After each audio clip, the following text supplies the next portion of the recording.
नोटबंदी का Chanakya. ABP news पर अनिल बोकिल। नमस्कार, आप देख रहे हैं एबीपी न्यूज और आपके साथ मैं हूं अनुराग मुस्कान। पीएम मोदी के नोटबंदी के फैसले की पूरे देश में चर्चा हो रही है। कुछ लोग इसे जल्दी में लिया फैसला जरूर कह रहे हैं, लेकिन हर कोई मोदी सरकार के इस फैसले की तारीफ कर रहा है। क्या आप जानते हैं इस फैसले के पीछे मोदी के चाणक्य कौन थे? किसने पीएम मोदी को इतना बड़ा फैसला लेने के लिए प्रेरित कर दिया? मोदी के इन चाणक्यों में से एक पुणे के अनिल बोकिल भी हैं, जो आज एबीपी न्यूज के स्टूडियो में मौजूद हैं। अनिल जी, बहुत बहुत स्वागत है आपका। नमस्ते। हम अनिल जी से बात करेंगे, लेकिन उससे पहले आइए देखते हैं अनिल बोकिल की ये कोशिश कैसे कामयाब हुई। काले धन पर पीएम मोदी की बड़ी सर्जिकल स्ट्राइक। पीएम मोदी के इस मास्टर स्ट्रोक के पीछे कौन? पुणे के एनजीओ अर्थ क्रांति के प्रमुख अनिल बोकिल का दिमाग।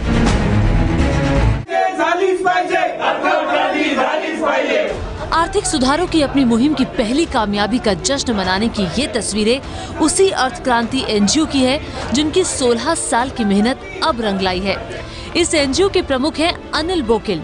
अनिल ने 3 साल पहले पीएम मोदी को 500,000 के नोट बदलने का आइडिया दिया था, जिस पर इसी महीने 8 नवंबर को मोदी सरकार ने लागू कर देश में काले धन पर मास्टर स्ट्रोक जड़ दिया। लीगल टेंडर नहीं रहेंगे। मोदी जी को ये नवंबर 2013 में प्रेजेंटेशन हुआ था, जब गुजरात के वो चीफ मिनिस्टर थे और वहाँ के विधान भवन में उन्होंने प्रेजेंटेशन लिया था और वो बहुत ही अच्छी तरीके से ये चला था, क्योंकि ये पूरा अर्थ क्रांति का जो ये पूरा प्रस्ताव है, हम उनको पूरा प्रेजेंटेशन दे पाए। उतना समय मोदी जी ने भी दिया था। तभी से कॉन्फिडेंस मिलने लगा था कि अगर ये कुछ बदलाव लाएगा हो सकता है तो इसमें बदलाव आएगा। अनिल को सिर्फ 9 मिनट का मौका दिया गया था, लेकिन जब वो प्रपोजल सुनाने लगे तो तत्कालीन गुजरात के सीएम रहे नरेंद्र मोदी 2 घंटे तक उसे सुनते रहे। बाद में लिखित में भी सारा प्रपोजल ले लिया। औरंगाबाद में मैकेनिकल इंजीनियर की नौकरी छोड़कर 16 साल पहले अनिल बोकिल ने अर्थ क्रांति एनजीओ की शुरुआत की थी और आज इसी पर चर्चा दुनिया भर में हो रही है। इनका मानना है कि 2000 के नोट कुछ दिनों के लिए ही बाजार में लाए गए हैं। अनिल बोकिल का एनजीओ अर्थ क्रांति देश में आर्थिक सुधारों पर काम करने वाला एनजीओ है। इसमें चार्टर्ड अकाउंटेंट और इंजीनियर्स शामिल हैं।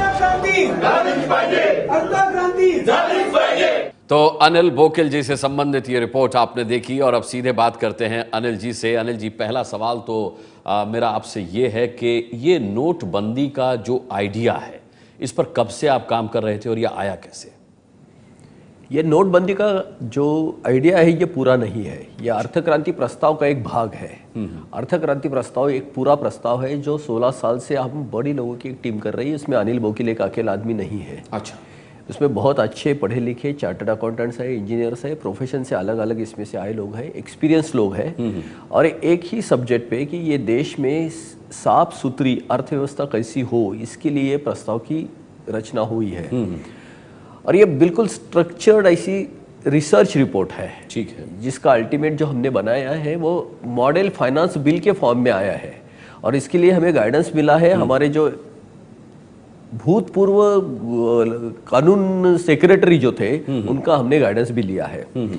तो ये स्ट्रक्चर्ड रिसर्च रिपोर्ट है, इसमें कोई ये नहीं है कि जिसके लिए डिबेट के लिए अभी ओपन हुआ है, क्योंकि मोदी जी ने इसके ऊपर कुछ इसमें से एक्शन ली है। ठीक है, तो अभी ये चर्चा में तो आएगा। मतलब पूरा आपका कॉन्सेप्ट अमल में नहीं आया है, शुरुआत के तौर पर आपका एक कॉन्सेप्ट का एक आइडिया क्लिक किया है।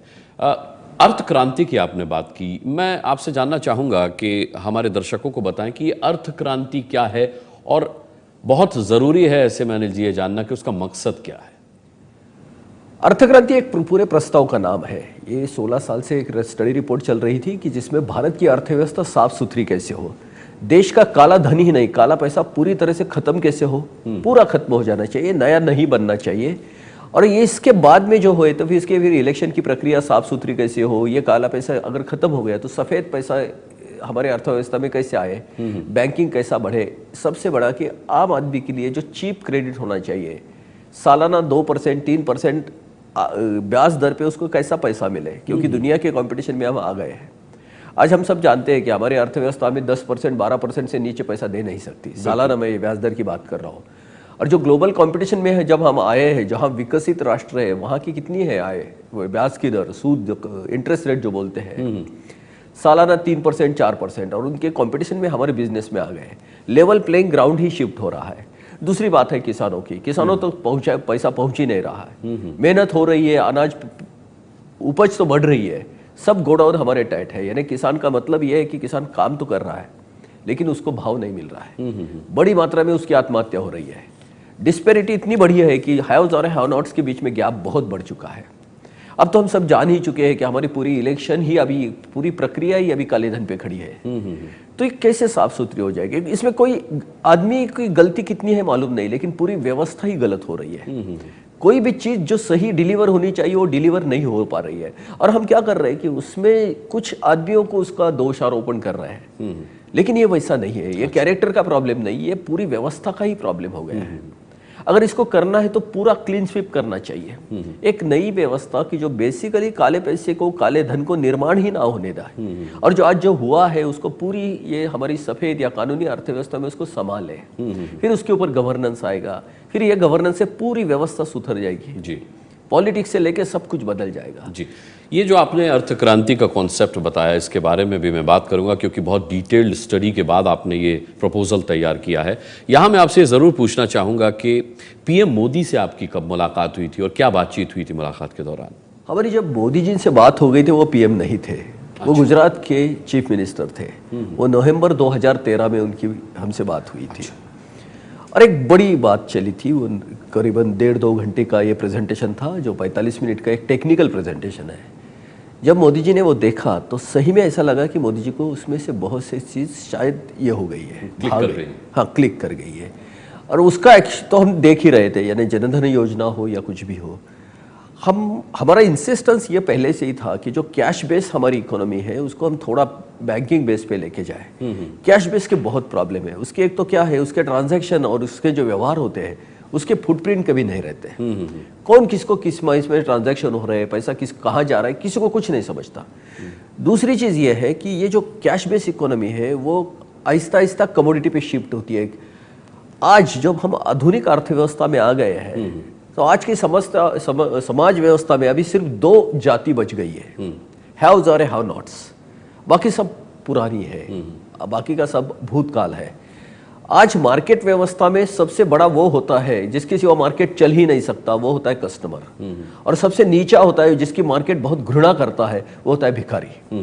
ये दोनों में क्या होता है, दोनों के पास जरूरत है, लेकिन एक के पास परचेसिंग पावर होती है, एक के पास नहीं होती है। बस हैव और हैव नॉट्स, ये दोनों में पूरे मार्केट होता है। आज पूरी जो आधुनिक जो हमारी जीवन शैली है वो मार्केट बेस हो गई है। बाजारू अर्थव्यवस्था में हम आ गए। अब हमारे देश में ऐसा हो रहा है कि 70% से ज्यादा लोगों के पास वो पैसा पहुंच नहीं रहा है। बिल्कुल सही बात। ये क्या होता है, जब नोटों में जब व्यवहार होता है तो सिस्टम से बाहर भी होता है। जैसे अभी देखो, मेरे जेब में एक 500 रुपए की नोट है, तो मैं यहाँ बैठा हूँ, ना किसी को यूज करने दे रहा हूँ, ना मैं यूज कर रहा हूँ। अगर ये मेरी नोट बैंक में होती तो ये बैंक किसी और को सर्कुलेशन में आ जाती। एक बड़ा प्रॉब्लम है, जैसे ये इसके हम एक मिसाल के तौर पे बोलते हैं, जैसे हमारे घर में किताब जो होती है वो सिर्फ प्राइवेट होती है, लेकिन वही किताब जब पब्लिक लाइब्रेरी में जाएगी तो क्या होता है, वो बहुत ज्यादा लोगों को यूज में आती है, बहुत ज्यादा का ज्ञान मिलता है। आज पैसे के सिवा तो काम ही नहीं चल सकता। पूरी जिंदगी अभी मोनेटाइज हो गई, जीवन पूरा मोनेटाइज हो गया, और ये पैसा जो लॉक होके, नोटों में लॉक होके कहीं जगह पड़ा है, वो सर्कुलेशन में नहीं है। एक जरूरत है बहुत बड़ी है, क्योंकि 130 करोड़ का हमारा देश है और परचेसिंग पावर नहीं है। दूसरी जगह कुछ 20-30% लोगों में इतना ज्यादा पैसा हो गया है कि उनका कंजम्पशन, यानी जिसको भोगवाद बोलते हैं, उसको बहुत बढ़ गया है। बिल्कुल। ये क्या हो रहा है कि एक ही शरीर का एक भाग है, वो ज्यादा पानी की वजह से सड़ रहा है और दूसरा सूख रहा है कम पानी की वजह से। एक ही शरीर का भाग है, यानी इसका मतलब ये कि इसका वितरण नहीं हो रहा है, ये पब्लिक डोमेन में नहीं आ रहा है। तो ये करेंसी कॉर्पोरेशन का जो डिसीजन जो है मोदी जी का, वो दोनों पर्सपेक्टिव से देखना चाहिए।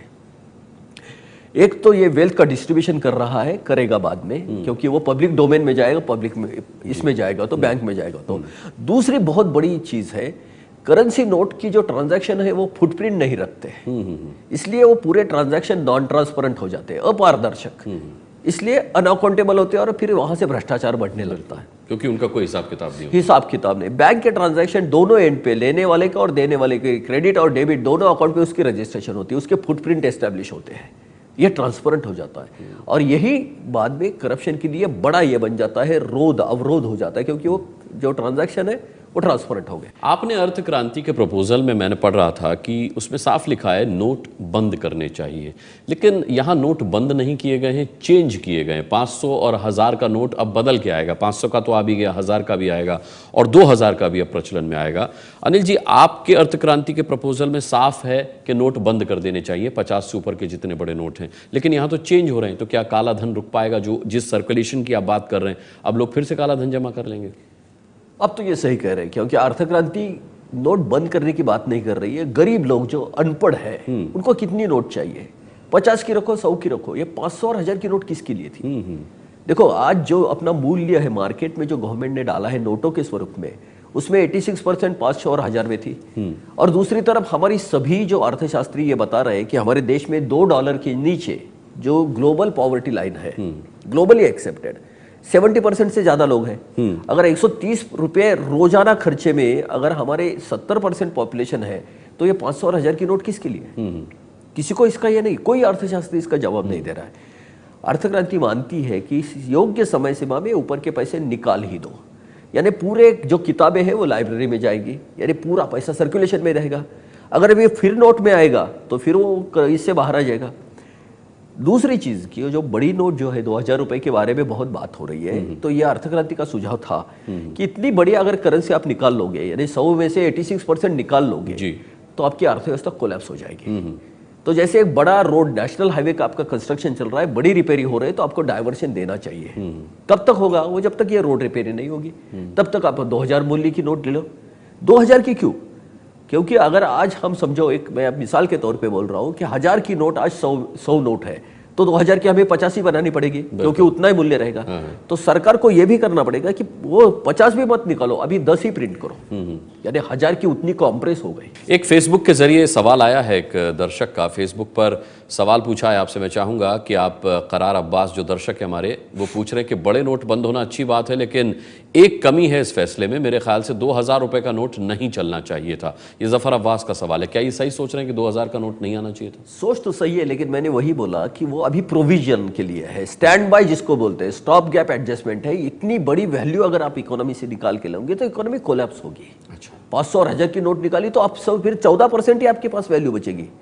100 में से अभी 86% वैल्यू निकाल के गई तो ये मार्केट चलेगा ही नहीं, सब मर जाएंगे, इकोनॉमी कोलैप्स हो जाएगी।